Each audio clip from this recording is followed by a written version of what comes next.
Yeah, so Laal Singh Chaddha. Hopefully I've pronounced that right. I think I'm pretty safe on that one actually, which is a fairly recent Indian remake of Forrest Gump. How recent? That was this year actually. Yeah, very recent. It's on Netflix.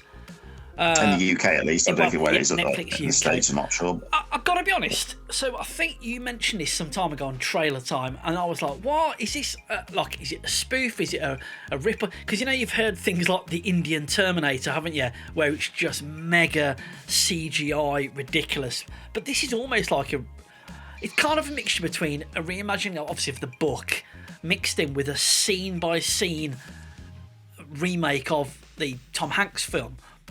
I watched a couple of interviews with Aamir Khan, who plays Laal Singh Chaddha, and he said, Forrest Gump is so beloved, but of course it's all American culture. And he said, I really wanted to make a film for like Indian culture that is so beloved and loved. Yet again, Rob, it's another 2 hours 45 movie. How did you find it?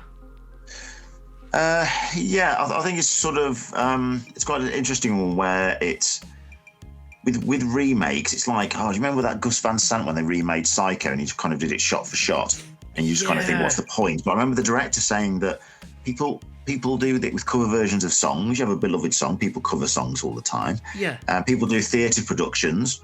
And you don't go, someone's done their version of Jesus Christ Superstar, so no one else can do it. And someone reinvents it and sets things in the modern time or in the past.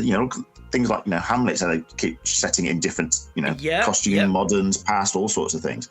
So what's the big deal? Why can't people remake films? So from that, I always remember that and thinking, try and give this a bit of a, judge it on its own merit. I think it's it was a bit jarring for me. It's respectful. That sounds a bit too heavy, but it's.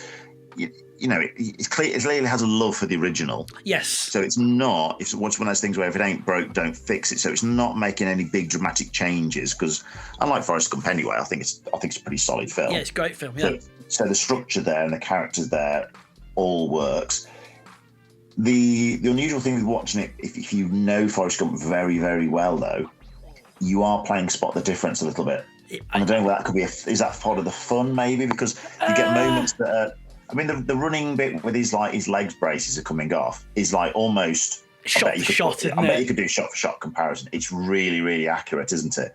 But then there's things like when he's saying like life is like a box of chocolates. He's not sitting on a tray instead, and it's like an Indian delicacy. What's the word? Delicacy. He's eating instead, isn't he? So there's things like that where it's that bit's different. That's their version of life as a box of chocolates, and sometimes that sort of pulls you out of enjoying the film on its own merits. Now, in our notes, Rob, I've put, is this the perfect introduction to Indian cinema? Because obviously you and me came into it through RR, because that was, and we've gone through other high-rated films.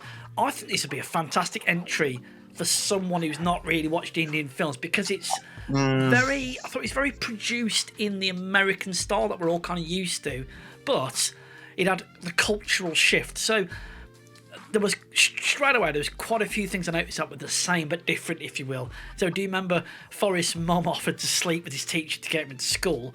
But again, to clean his house. Yeah, listeners, let us know on this, but I'm fairly sure this is correct. I think Indian cinema isn't as sort of sexualised as American cinema. So, for example, you got Jenny, who has problems with drugs and sex and alcohol and all that in the American film, whereas in this, she's sort of wrapped up with a gangster, isn't she? And she's witness to a crime. I think it could be. I think some of it's a little bit of a. I guess it's a cultural thing of what you can allow to show and what they don't like to see in Indian films. Perhaps I don't know, or they've got stricter censors for things like that. I think the problem with that is with Forrest Gump, which I know some people dismiss it as being quite cheesy, but it has got a little bit of a dark undertone under there, hasn't it? Really, very much so, yeah. I think it has. It has got something going on there. A lot of that sort of undertone, like the stuff with Jenny and his mum, I feel what that's trying to do and say is kind of lost a little bit in the Indian remake. Well, I did, but I thought again, is it relevant to Indian culture? So one thing. True, but then it does different things though, because there's stuff about like the civil wars and things like that, isn't there? So, which is different, and obviously that's stuff that is fresh for this one. And I felt those bits when it actually sort of went off the track a little bit and started doing its own thing. I think that's where my sort of attention with it sort of peaked a bit more. Very much so. There was many a time when I was like, oh, okay, so he meets his friend. So obviously it's Bubba Gump, isn't it? Bubba in the other film. In this one, it's his mate Bala. And I'm like, okay, where's this going to go? You know, and they start making undergarments and vests and underpants, don't they? And I'm like, and at that point, I went, oh, wait a minute. And I paused the film, got my phone out, and it was referencing apparently one of the biggest garment manufacturers in the world. And then it sort of went up, because obviously in the American one, it's like things like Apple, isn't it? And all these American-y things. Well, in this one, obviously, it was like Indian-related. There's a mention of a bull figurine, isn't there? He invests, and apparently that's a massive stocks and shares bank in India. So I kept pausing the film to look at, that's referencing something. And I'm not getting it because I don't know Indian culture. There was a few things about, you know, it's Elvis, isn't it, in the original film, and in this one it's an actor who does this sort of like hands. I'm afraid I haven't got his name written. Shah Rukh Khan. He's got his hands sort of like up in the air. So things like that I thought were the same but different, and I really, really enjoyed it. I've got to be honest, I started off watching this thinking, this is too close for comfort. It's exactly the same as the first one. And then as it went on, for me anyway, it split off, and I thought, okay, it is, like you say, reimagining it, because obviously it is a book in the first place, but it's reimagining it in its own way. And I think the book, I'm sure I've heard something about in the book he goes going to space or something. I think it goes a lot more far-fetched in the book than the book toned it down for the film. Yeah.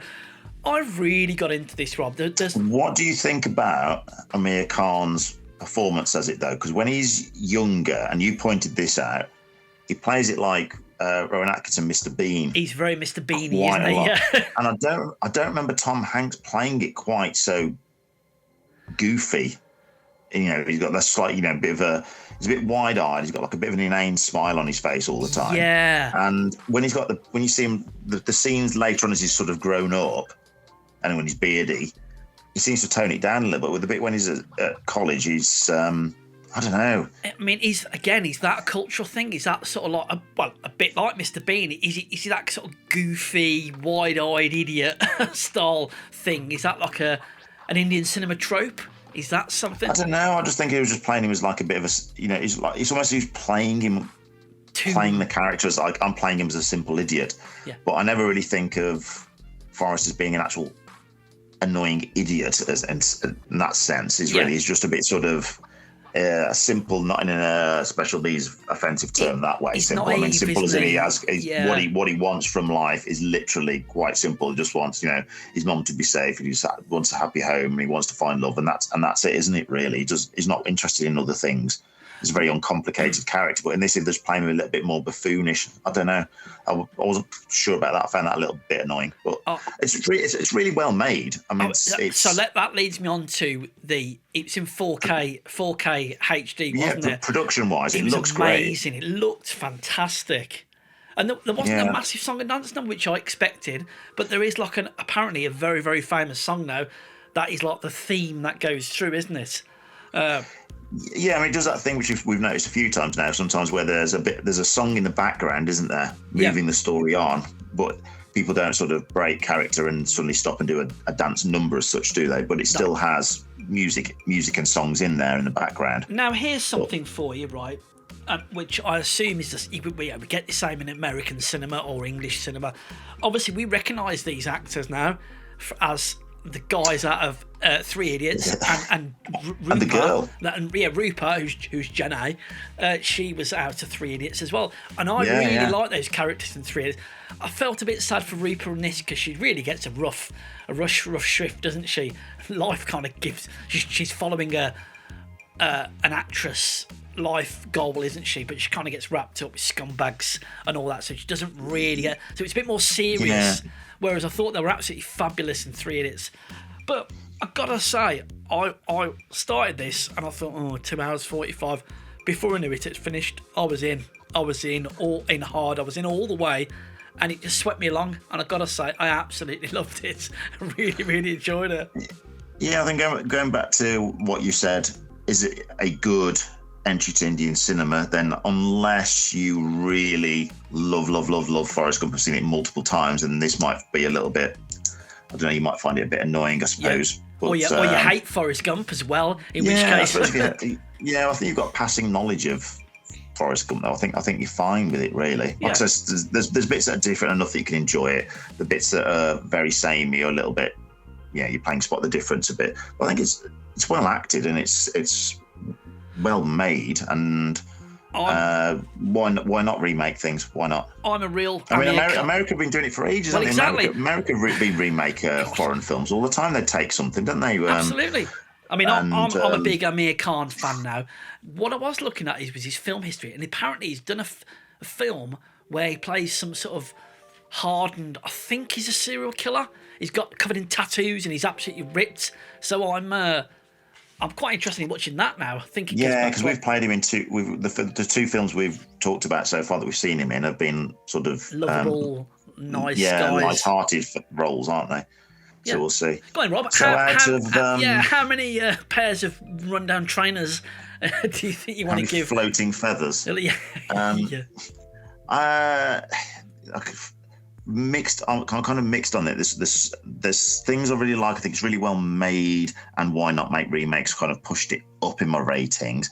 But then there is a bit of familiarity breeds contempt about these bits where it's like, oh, this bit's. Yeah, I feel like I've seen this film before. I feel like I'm treading water, and I'm not too fond of his Mr. Beanisms. So overall, it came out for about 7 out of 10 for me.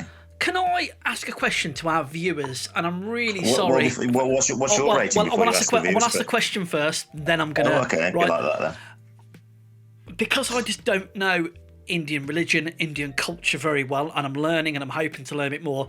There was a big thing, wasn't there, about him finally wearing a turban at the end?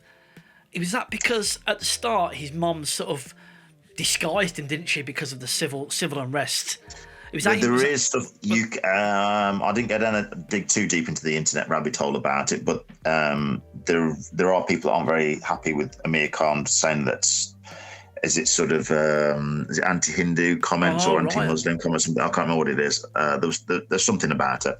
Oh, I'll have to look into that. I didn't go reading too much into it. I'm afraid that was a bit lost on me. I kind of got it within the context of the film, but I'd like to know more. So I'd like to, if you're listening, send us an email. We've been watching podcast@gmail.com because I'd like to learn a bit more about that. So that was really interesting. Rob, the film for me, I absolutely loved it.